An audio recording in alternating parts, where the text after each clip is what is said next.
खबर देंगे आपको। सिंध हाई कोर्ट ने मारूफ अदाकारा के शौहर आतिफ खान की जमानत मंजूर कर ली है। आतिफ खान और नादिया हुसैन समेत दीगर मुल्ज़िमान पर धोखाधड़ी और फ्रॉड के जरिए 53 करोड़ रुपए फ्रॉड का इल्ज़ाम है।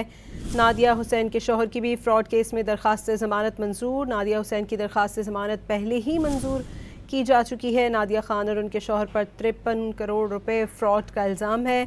सिंध हाई कोर्ट ने मारूफ अदाकारा के शौहर आतिफ खान की ज़मानत मंजूर कर ली है। नादिया हुसैन की दरख्वास्त ज़मानत पहले ही मंजूर की जा चुकी है।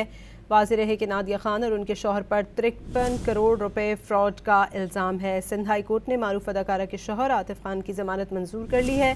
आतिफ खान और नादिया हुसैन समेत दीगर मुल्ज़िमान पर धोखाधड़ी और फ्रॉड के जरिए 53 करोड़ रुपए का इल्ज़ाम है। डॉन न्यूज़ के नुमाइंदे शफ़ी बलूच से इस बारे में मज़ीद तफ़सीलात लेंगे। शफ़ी, आगाह कीजिएगा।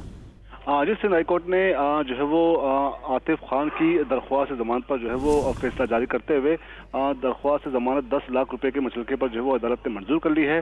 आतिफ खान और नादिया खान समेत दीगर मुल्ज़िमान पर जो है वो धोखाधड़ी और फ्रॉड के जरिए 50 करोड़ रुपए से जायद जो है फ्रॉड का इल्ज़ाम है। और मुल्ज़िमा नादिया खान की जमानत पहले ही मंजूर हो चुकी है, जबकि आतिफ खान जो है गिरफ्तार थे।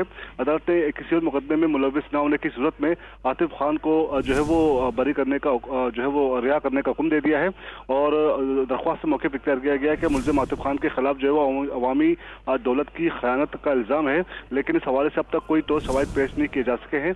लिहाजा मुल्ज़िम के वकील ने अदालत से इस्तदा की है कि इनके मुवक्किल की जमानत मंजूर की जाए और वो किसी भी इंक्वायरी और मुकदमे में जो है वो पेश होने को तैयार है। जी, अपडेट कर रहे थे शफ़ी बलोच, बहुत शुक्रिया आपका।